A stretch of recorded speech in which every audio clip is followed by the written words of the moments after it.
Bueno, en esta primera charla vamos a ver trombolíticos en ventana extendida. Vamos a ver que es un tema que en la agenda del tratamiento agudo del stroke está hace varios años, pero que en el día a día no está tan presente.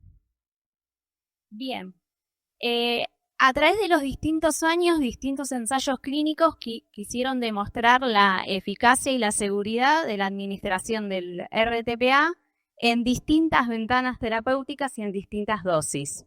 Algunos con resultados positivos y otros no tanto. Así, en el año 1996, con la publicación del NINS, se aprobó la administración del RTPA endovenoso en una ventana hasta 3 horas de evolución. Posteriormente, en el 2008, con la publicación del ECAS-3, esta ventana se prolongó a 4 horas y media. Desde entonces, todos tenemos naturalizado que todo paciente que ingresa con menos de 4 horas y media de evolución es candidato para la administración de RTPA endovenoso. Una primera observación que les quiero hacer es que todos los ensayos clínicos que fijaron las directrices de las ventanas terapéuticas usaron una tomografía de encéfalo simple para la selección de estos pacientes. Y por otro lado, si bien hemos mejorado muchísimo en los últimos años en la educación a la población para que el paciente reconozca los síntomas como un posible ACV y la importancia de la rápida consulta, lamentablemente el retraso en la consulta médica continúa siendo uno de los criterios de exclusión más importantes para el RTPA endovenoso. Y acá quiero frenar un poquito e invitarlos a la reflexión. En los últimos años se incentiva que la decisión en el tratamiento en el stroke agudo de cada paciente debe ser personalizado, individualizado. Y con el RTPA endovenoso, ¿hacemos eso? Realmente decir que todo paciente que llega luego de las 4 horas y media de evolución, ¿es realmente personalizar paciente a paciente? ¿O todos nos llamamos de la misma manera? Y acá quiero hacer otra observación, y es que creo que hay una gran grieta cuando hablamos del tratamiento con trombólíticos endovenoso y cuando hablamos del tratamiento endovascular. Cuando hablamos del tratamiento con trombolíticos parece que seguimos colgados, esclavos al reloj, mientras que esto ya no sucede en el tratamiento endovascular. Con los trombolíticos parece que todavía estamos en la prehistoria, mientras que en el tratamiento endovascular llegó realmente la revolución.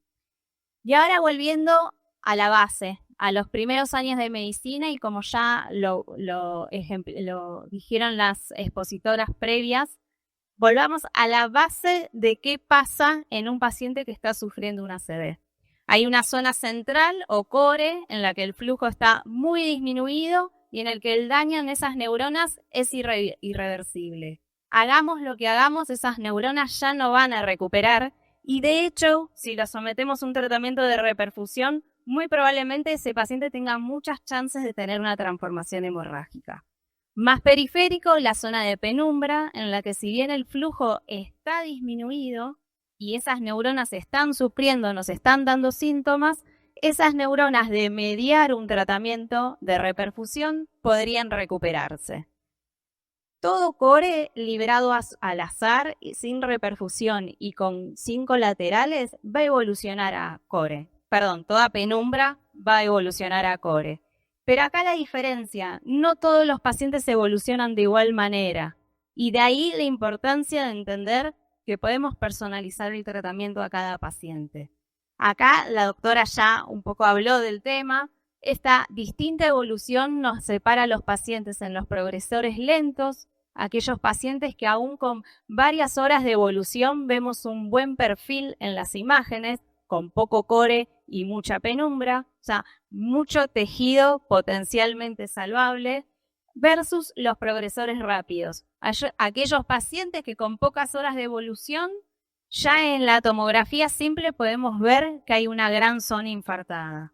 Y esto depende principalmente de las colaterales. Entonces, volviendo al tema, ya sabiendo que los pacientes pueden progresar de distinta manera, decir que todo paciente que llega con más de 4 horas y media de evolución parecería ser una actitud demasiado conservadora para los llamados progresores lentos, ¿sí?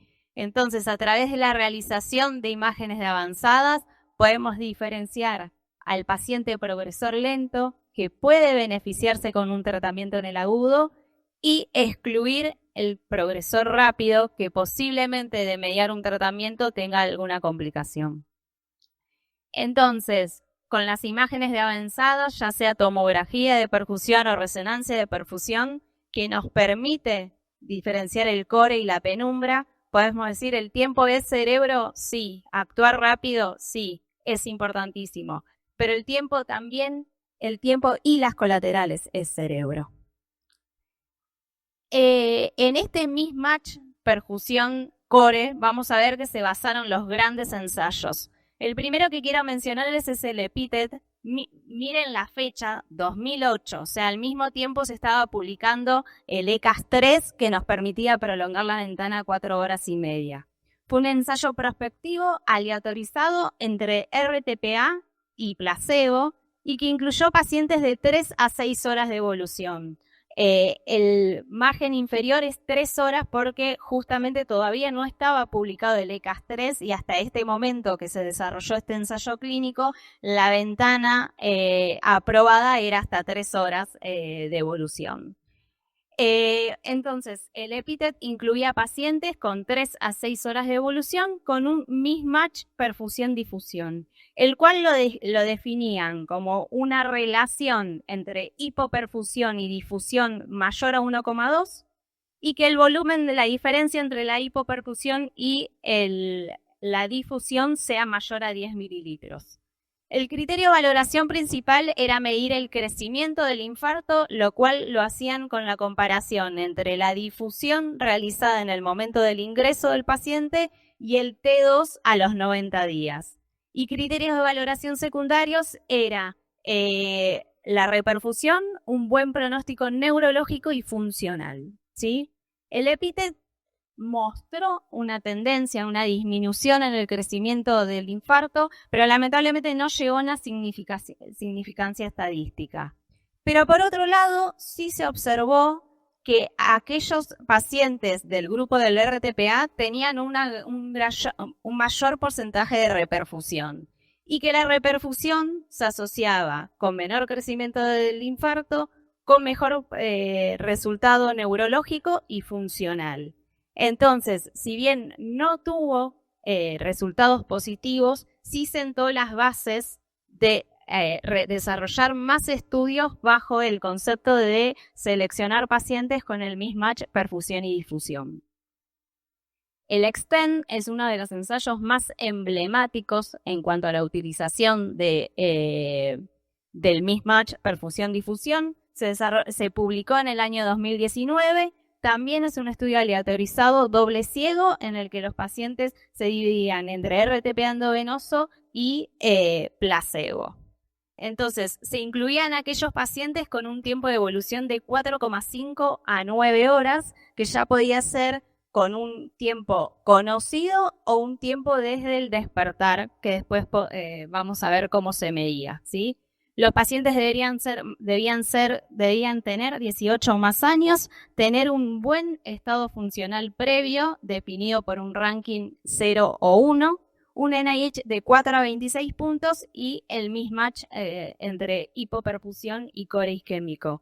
El EXTEND, a diferencia del EPITED, no solo incluyó pacientes con resonancia con perfusión, sino también con tomografía por perfusión. Entonces, los criterios eran una relación del volumen de hipoperfusión y el core mayor a 1,2, una diferencia entre hipoperfusión y core mayor a 10 mililitros y agregaba este criterio que el core isquémico debía ser menor a 70 mililitros. Bien, estos son los resultados. Ahora vamos a desarrollar por separado. En el EXTEND se vio que en el grupo de RTPA obtenían mejores, excelentes resultados funcionales, ¿sí? Con una diferencia de hasta el 6%. El tema es que cuando uno analiza mejor los datos, el intervalo de confianza superaba el 1, entonces no se podían tomar como concluyentes estos resultados, ¿sí? Pero sí hubo una clara tendencia a mejores resultados funcionales en el grupo de RTPA. Por otro lado, la hemorragia intracraneal sintomática fue mayor en el grupo de RTPA, 6% versus 1%, esto similar a los otros grandes ensayos clínicos de tratamiento en el agudo, ¿sí? Este ensayo se detuvo por bajo reclutamiento, que se piensa que es porque por los mismos años se estaba desarrollando el Wake Up, que vamos a ver en la próxima charla, que es un ensayo clínico que usó el mismatch FLAIR-difusión, con excelentes resultados. Entonces se piensa que se incluyeron menor pacientes porque los pacientes se incluían en el Wake Up. Y por otro lado, al mismo tiempo también, para ponerlos en contexto, en el mundo en el 2015 se publicaron grandes ensayos clínicos que aprobaban, que demostraban la utilidad del tratamiento endovascular, ¿sí? 2015. En el 2013 se publicaron varios ensayos que no pudieron lograr demostrar este beneficio, y el 2015 fue como el boom de la publicación de los ensayos que sí lo demostraban. Al mismo tiempo, en el 2018 se publica el Wake Up, que fue como el boom en la demostración del mismatch FLAIR-difusión. Y por otro lado, en el 2018 se publicaron el Down y el Diffuse 3, que ampliaban la ventana para el tratamiento endovascular hasta 16 y 24 horas. Entonces, estos ensayos clínicos que estamos viendo para la trombolisis en ventana extendida estaban desarrollándose al mismo tiempo. Entonces vamos a ver que muchos de estos ensayos se detenían porque el flujo de pacientes iban hacia otros ensayos, ¿sí? Otro de los grandes estudios, el ECAS-4, también fue un estudio aleatorizado entre RTPA y placebo, que incluía pacientes hasta 4,5 a 9 horas de evolución, y la única diferencia con el Extend es que el criterio del core isquémico era hasta 100 mililitros, ¿sí? Bien, otro estudio detenido, el ECAS-4 se desarrolló en todos centros que tenían disponibilidad de hemodinamia a las 24 horas. Entonces se piensa que el flujo de pacientes fue hacia estos ensayos y el reclutamiento de pacientes fue muy lento en el ECAS-4 y se detuvo, ¿sí? Se enroló el 44% de los pacientes que se había calculado en un inicio enrolar, ¿sí? Pero el ECAS-4 nos dejó un bonus, y es que en un subanálisis del estudio, dado que eran pacientes que todos tenían resonancia, no solo teníamos la información de la perfusión, sino también teníamos la perfusión del mismatch FLAIR-difusión. Entonces, lo que hicieron los investigadores es, si se acaba de publicar un estudio que demostró la utilidad de la utilización de este mismatch, ¿por qué no lo aplicamos en nuestros pacientes? ¿Sí? 49 de los 111 pacientes, o sea, el 44,1%, tenían mismatch difusión FLAIR. Fíjense, 111 pacientes nada más llegaron a enrolarse, ¿sí? De estos pacientes se vio que todos los pacientes que, si bien tenían mismatch perfudifusión, no tenían mismatch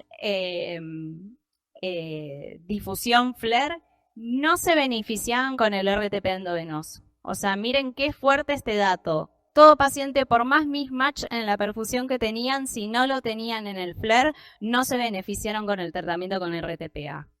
Por otro lado, se vieron resultados clínicos excelentes, pero lamentablemente no llegaban a una significancia estadística de aquellos pacientes que tenían un mismatch difu-FLAIR, pero que recibían RTP endovenoso.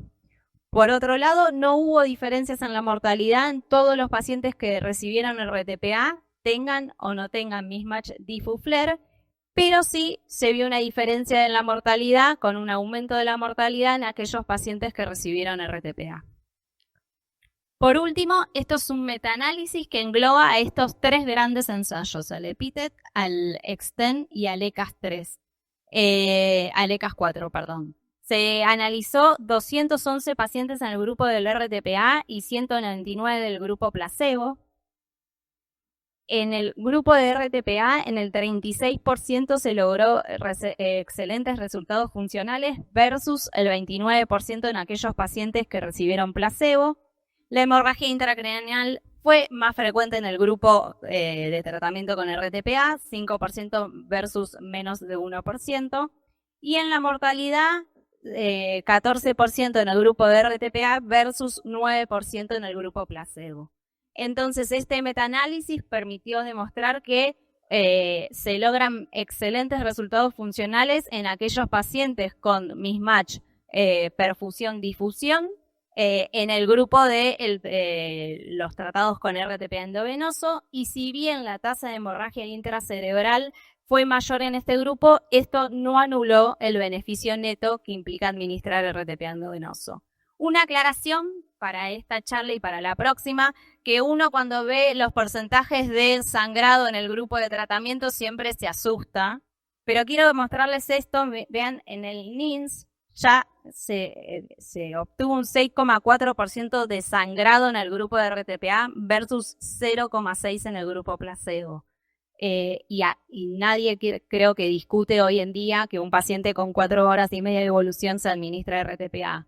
Entonces, la base siempre es la misma: seleccionar lo mejor posible el paciente para evitar las complicaciones, pero sabiendo que a veces, si uno hace, siempre está con el riesgo de que se produzcan complicaciones.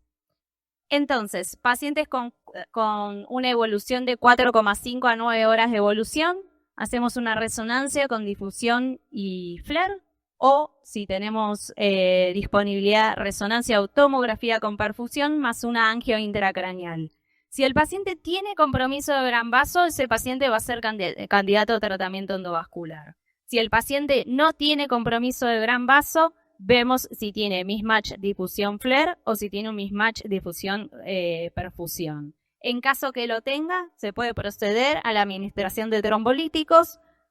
Y en el caso de que el paciente sea candidato a tratamiento endovascular, pero no dispongamos del tratamiento endovascular, se puede ir a los mismos criterios y trombolizar al paciente mientras se pide la derivación.